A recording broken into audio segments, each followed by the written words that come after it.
Hollywood and British filmmakers didn't just retell World War II in the 1970s, they ripped up the rulebook. This wasn't the era for safe, flag-waving epics. These films got dirt under their nails, questioned everything, and turned the battlefield into a playground for rebels, rogues, and anti-heroes. But with so many classics and wild cards, which World War II films from this wild decade actually stand the test of time?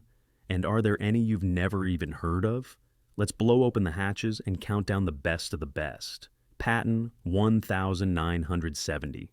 Let's kick things off with the movie that made George C. Scott a living legend and left audiences wondering whether they were supposed to salute, run for cover, or just stand back and watch. Patton doesn't just tell the story of a general, it grabs you by the collar, slaps you with a riding crop, and demands your undivided attention.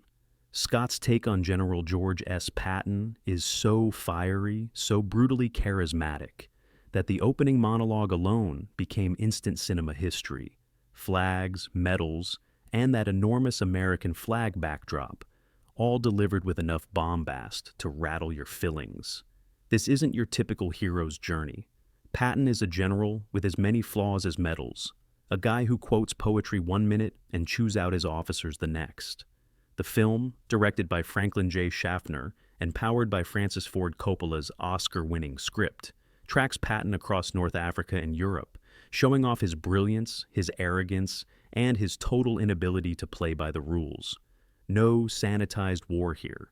It's all mud, chaos, and ego.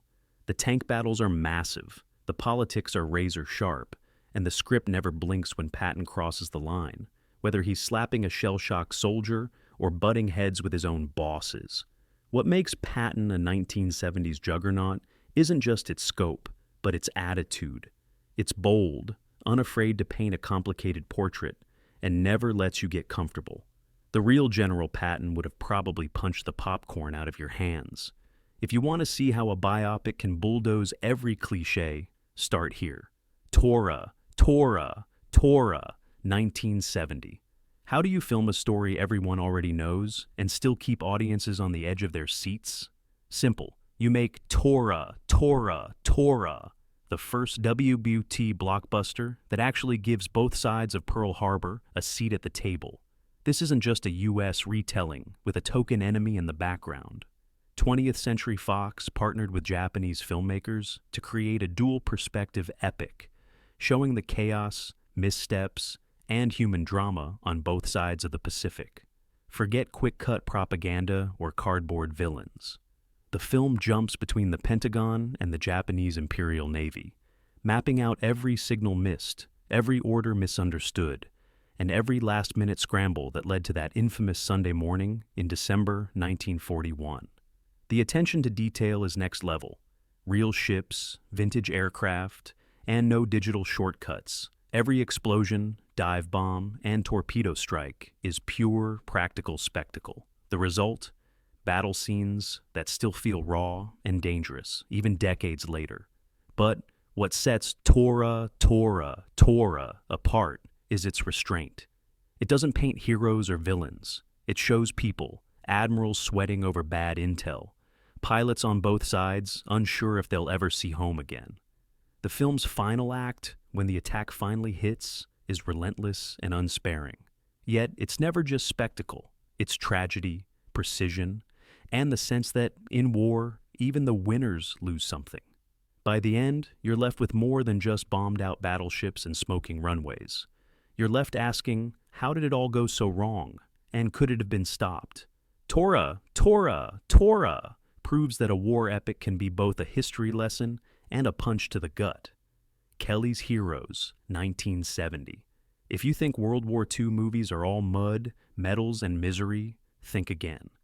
Kelly's Heroes is the war movie as Wild Heist, where Clint Eastwood, Telly Savalas, and Donald Sutherland team up for a gold rush behind enemy lines and end up turning the battlefield into the world's weirdest treasure hunt.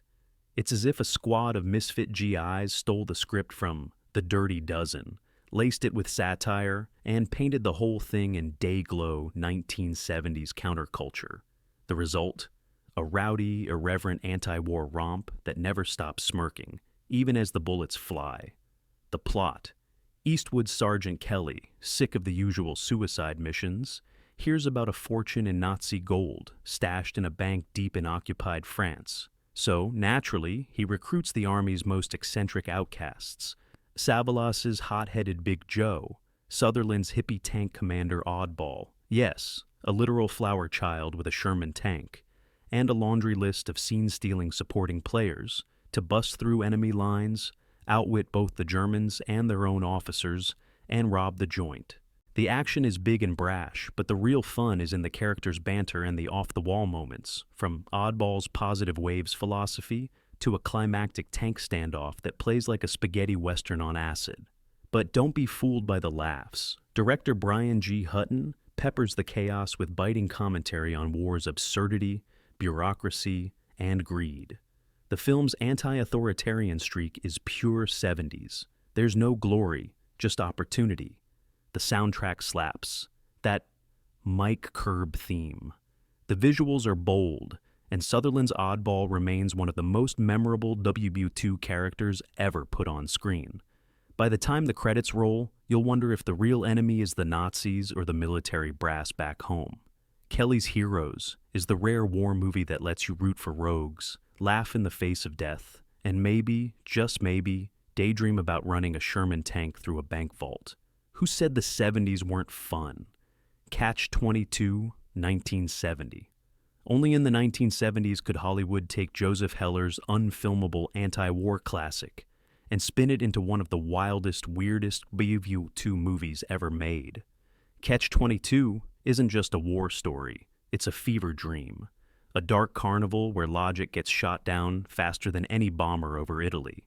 Alan Arkin leads as Yossarian, the endlessly unlucky bombardier trapped in a nightmare loop of circular orders, useless bureaucracy, and the creeping sense that survival is just another punchline. Set on a sun-bleached Mediterranean island, the film drops you straight into a squadron of American airmen being ground to dust by their own command. Their colonels are lunatics, their missions keep multiplying, and the catch is a loophole so perfect it's evil. If you're crazy enough to fly bombing runs, you're sane enough not to. But if you're sane enough to try to get out, you're crazy. Sound dizzying? That's the point. Director Mike Nichols turns the whole ordeal into a surreal parade, spiked with black comedy and a killer supporting cast: Jon Voight, Orson Welles, Bob Newhart, Art Garfunkel. Yes, that Garfunkel.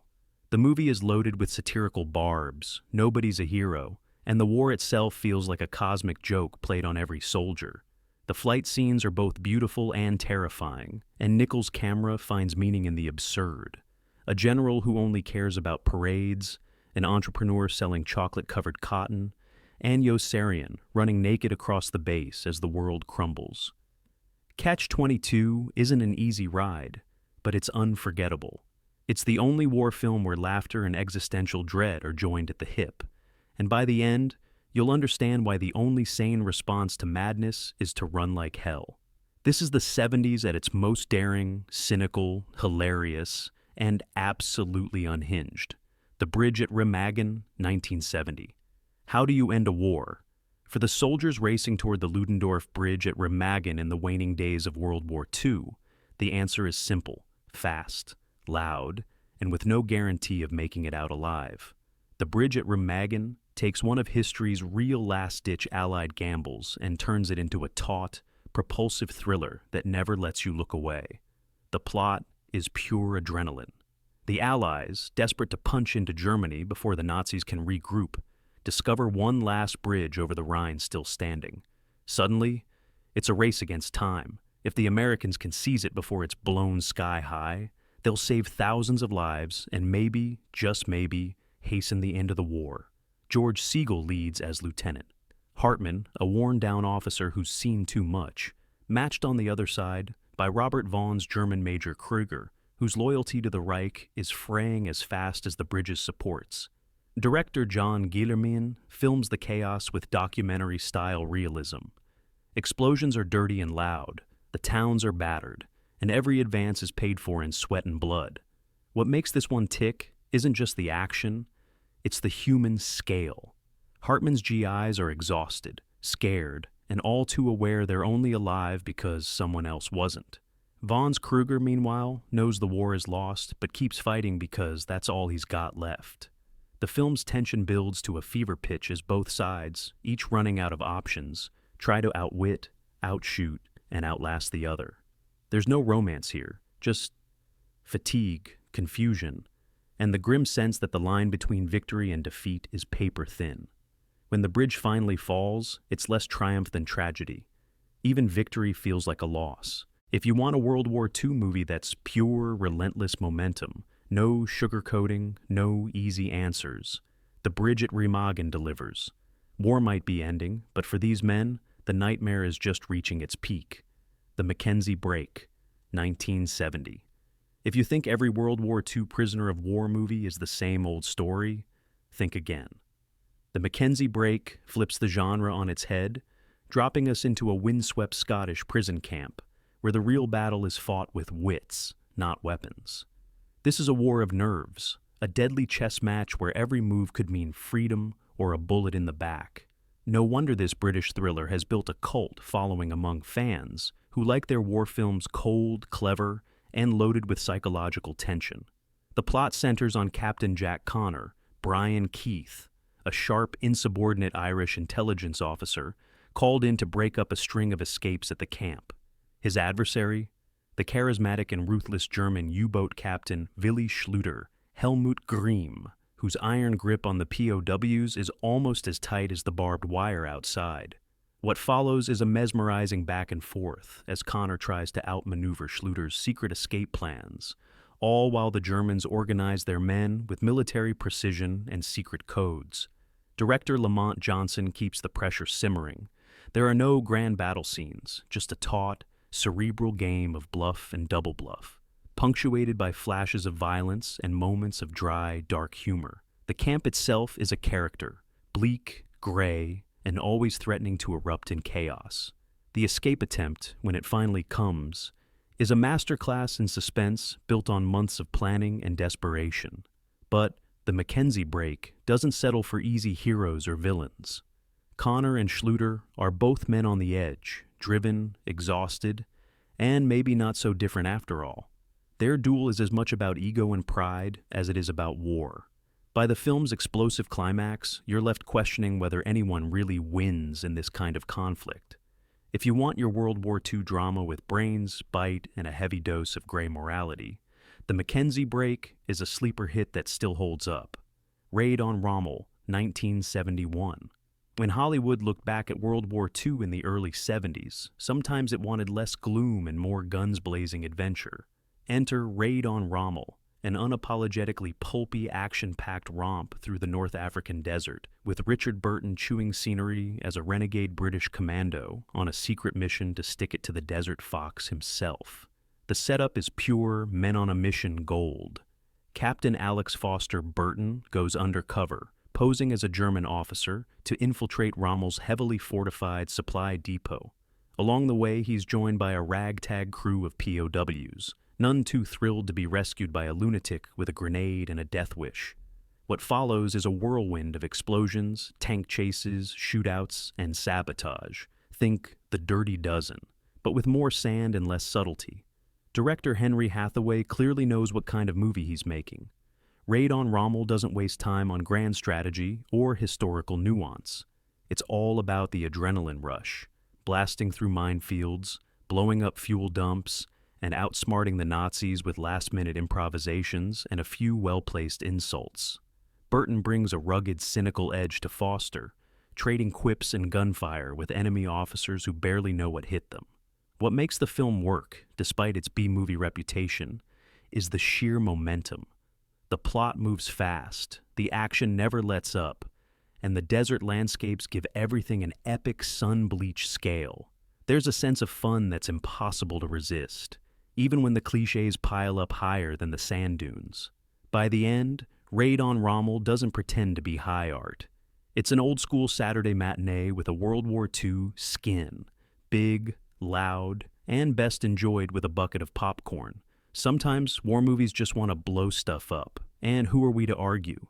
The Hiding Place, 1975. Sometimes the bravest battles in World War II didn't happen on front lines, but in secret, inside cramped city homes and darkened alleyways, where resistance meant risking everything for the sake of strangers. The Hiding Place is one of those stories, a harrowing, deeply human film that trades guns and glory for the quiet, steely courage of real-life heroes. Based on the true story of Corrie ten Boom and her family, Dutch Christians who sheltered Jews from the Nazis in occupied Holland, the film dives deep into the terror and uncertainty of resistance. It's not about soldiers, but ordinary people forced into extraordinary choices. Corrie, played with understated strength by Jeanette Clift, emerges as the moral anchor, a woman whose faith is tested at every turn as the Gestapo closes in and the world outside grows colder and more dangerous. Director James F. Collier shoots the Ten Boom home with claustrophobic intimacy, narrow staircases, secret compartments, whispered warnings. The suspense ratchets up with each new arrival, each suspicious knock at the door. When the inevitable betrayal comes, the fallout is heartbreaking. Arrest, interrogation, and the horrors of Ravensbrück concentration camp, all rendered with unflinching honesty but without exploitation. What lifts The Hiding Place above so many wartime dramas is its focus on hope and humanity. Even in the camps, Corrie finds small moments of grace and resilience. The film doesn't shy away from the cost, loss, fear, and trauma, but refuses to surrender to despair. It's a reminder that heroism sometimes looks like simple kindness, and that faith, even when battered, can survive. The Hiding Place is a different kind of woe tue movie, quiet, moving, and deeply personal. If you think you've seen every angle on the war, this one will surprise you. The Eagle has landed 1976. Some World War II films are built on facts, others on pure audacity. The Eagle Has Landed dares you to root for the enemy, and then flips the script so many times you can barely keep up. Adapted from Jack Higgins' best-selling novel, this British thriller launches a what-if story. So outrageous it's irresistible. What if German commandos, led by Michael Caine, infiltrated England on a secret mission to kidnap Winston Churchill? The film drops you straight into the planning rooms of Nazi high command, where Robert Duvall's cool, calculating Colonel Rattle hatches a plot to turn the tide of the war. Enter Caine's Lieutenant Steiner, a disillusioned paratrooper, and Donald Sutherland's Irish saboteur, Liam Devlin, who spends as much time wooing the locals as he does plotting mayhem. When their disguised unit lands in a sleepy English village, the suspense ramps up fast. Church bells, secret tunnels, villagers catching on, and a fierce firefight that turns the countryside into chaos. What sets The Eagle Has Landed apart isn't just its high-concept premise. It's the way it paints its villains with unexpected humanity. Caine Steiner is weary and honorable, even as he carries out the unthinkable. The villagers aren't clueless fodder, but complex, resourceful, and brave. There's tension in every glance, a sense that anything, double crosses, heroics, betrayal, could erupt at any moment. Director John Sturges, the man behind The Great Escape, balances action and intrigue, never letting the pace drag or the suspense break. The cast is stacked. Jenny Agutter, Anthony Quayle, and Treat Williams round out the ensemble, each getting a moment to shine or surprise. When the final showdown explodes, it's unpredictable and strangely bittersweet. There's no easy victory, just the cost of war on all sides. The Eagle Has Landed is one of those rare World War II thrillers that play by its own rules.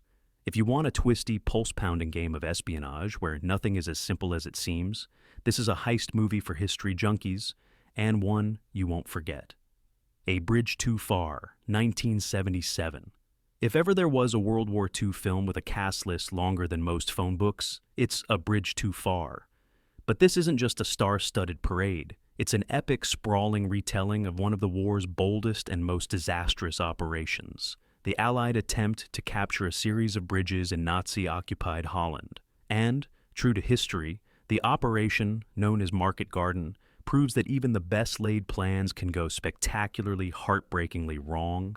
Richard Attenborough directs with a sure hand, juggling dozens of intersecting stories and a cast that reads like the ultimate Hollywood UK all-star game. Sean Connery, Michael Caine, Anthony Hopkins, Robert Redford, Gene Hackman, Laurence Olivier. The list goes on. Each actor brings depth to their role, whether it's a weary paratrooper, a desperate Dutch civilian, or a general facing the slow-motion collapse of his own strategy. The battle scenes are jaw-dropping, massive airdrops, chaotic street fights, tanks grinding through devastated towns. The logistics alone are mind-boggling, and Attenborough keeps the action both huge in scale and brutally intimate. But what makes the film tick isn't just the hardware. It's the sense of mounting dread as mistakes pile up, bridges are lost, and the promise of victory gives way to survival at all costs. Unlike most war epics, A Bridge Too Far isn't afraid to show hubris and heartbreak. The film digs into the cost of leadership, the pain of watching men die for objectives that slip further away, and the split-second choices that turn triumph into disaster. The script doesn't flinch from the grim reality that sometimes the good guys lose. By the end, you're left with both awe and sorrow, a spectacle that refuses easy answers. A Bridge Too Far is a reminder that war is always more complicated than we want it to be, and sometimes the hardest thing is living to fight another day. Cross of Iron 1977. Forget gallant victories and flag-waving heroes. Cross of Iron is a World War II film that drags you down into the mud and refuses to let you out clean. Directed by the legendary Sam Peckinpah, this British-backed English-language powerhouse offers a blistering look at the Eastern Front from the German perspective, without a shred of romanticism. James Coburn stars as Steiner, a battle-hardened German sergeant who's survived years of brutal fighting against the Soviets. He's not fighting for glory, medals, or even country. He's fighting to keep his men alive, even as his officers chase promotions and dream of medals. When Maximilian Schell's Captain Stransky arrives, itching to win the Iron Cross by any means, the film becomes a powder keg of clashing egos and shifting loyalties. What makes Cross of Iron stand out, besides its relentless Peckinpah-grade violence, is its willingness to show the senselessness of war. The trenches are hellish, the hierarchy is rotten, and the soldier's main enemy is often their own command. Peckinpah's slow-motion firefights and jarring editing put you in the heart of the chaos, making each explosion feel personal and every death a gut punch. But beneath the mud and blood, there's a vein of black humor, moments of twisted camaraderie, and flashes of tenderness, small, stubborn acts of humanity in a world gone mad. Coburn is magnetic, never letting you forget the cost of survival, while Schell oozes entitlement and desperation in equal measure.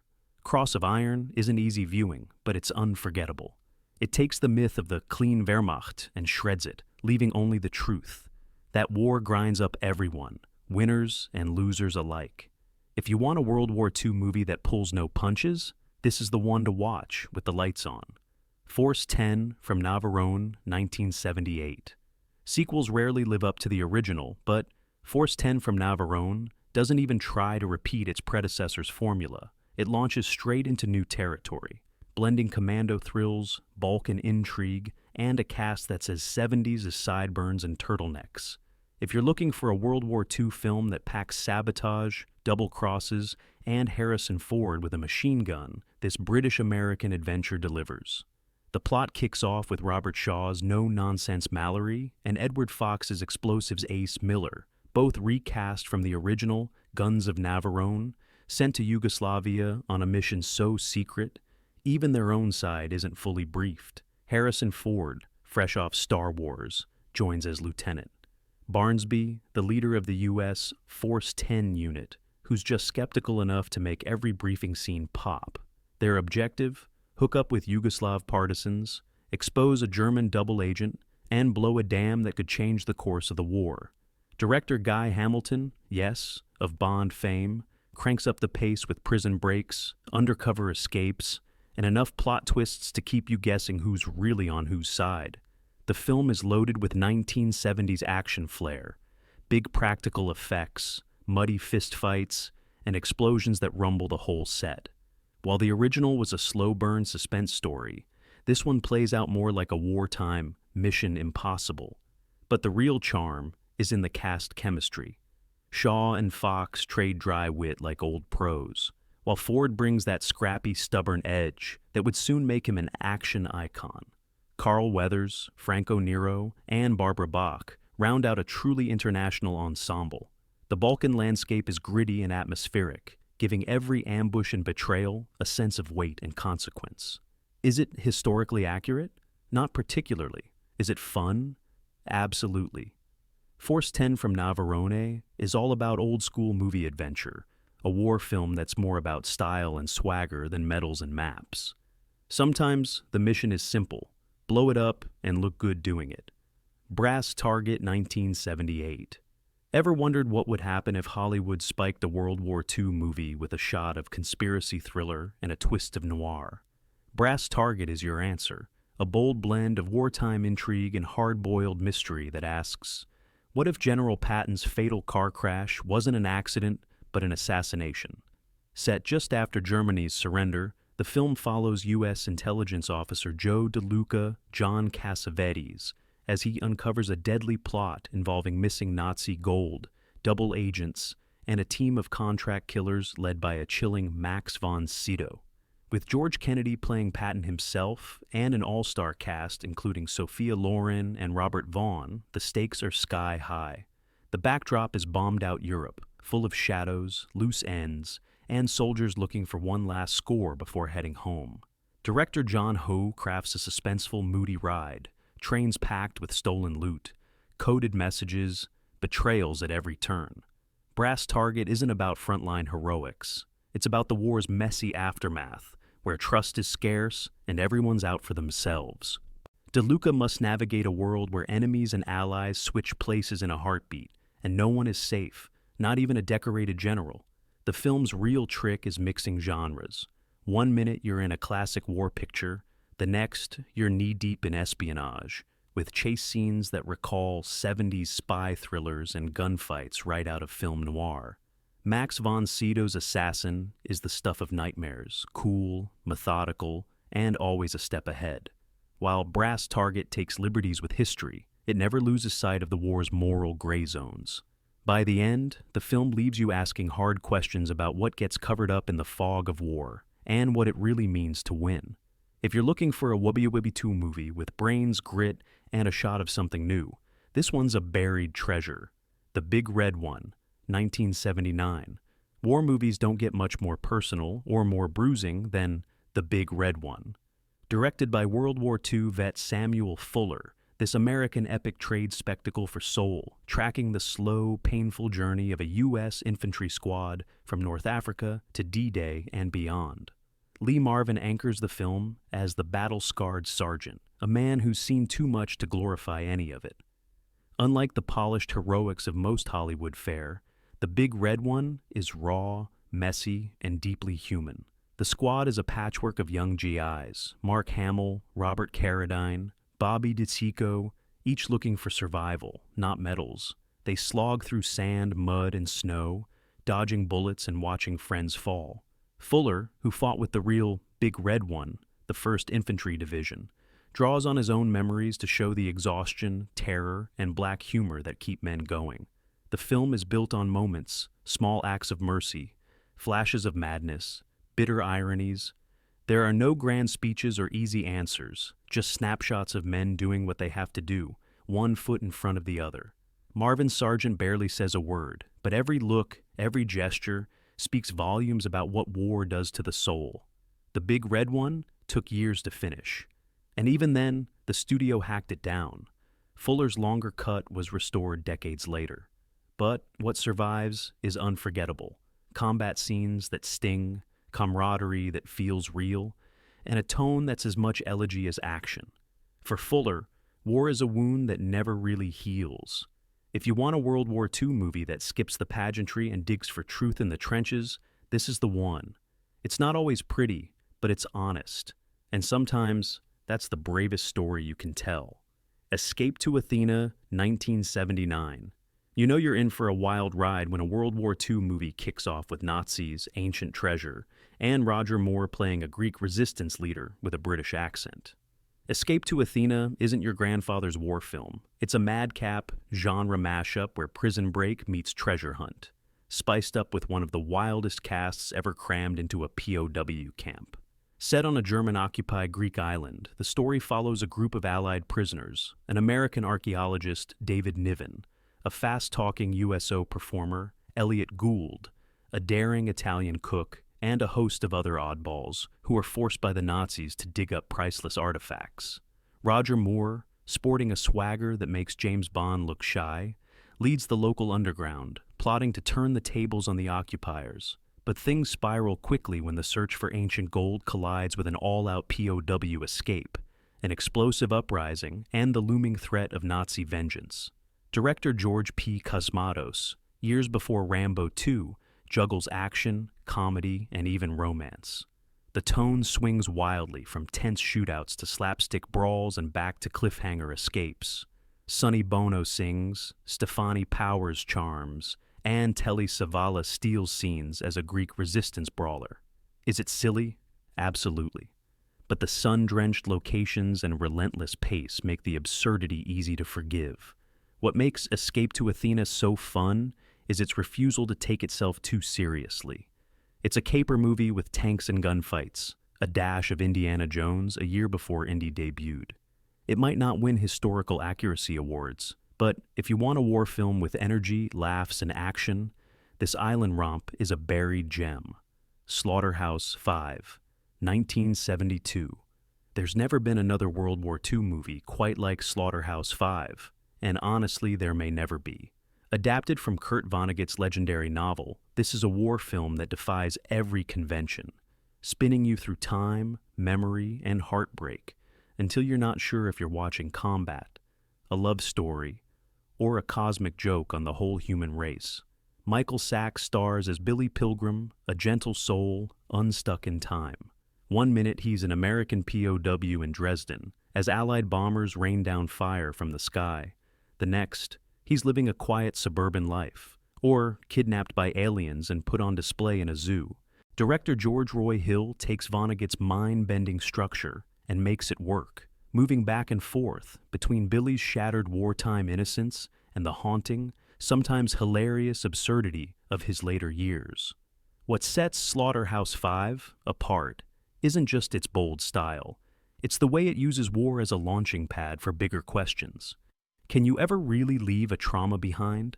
Is free will an illusion? Or are we all just passengers on an absurd cosmic ride?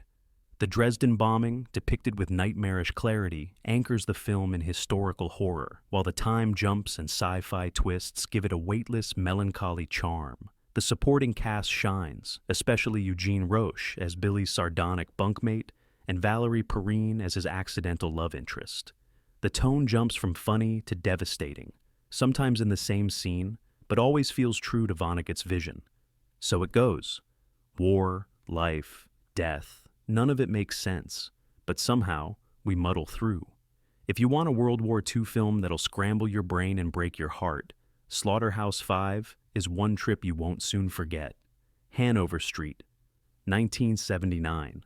Every so often, a war movie sets down its rifle and hands you a bouquet of roses. And Handover Street is proof that even in the darkest times, romance refuses to surrender. Set in wartime London, this British-American drama leans hard into old-school movie magic. Dangerous liaisons, daring bomber missions, and a love triangle as unpredictable as the Blitz itself.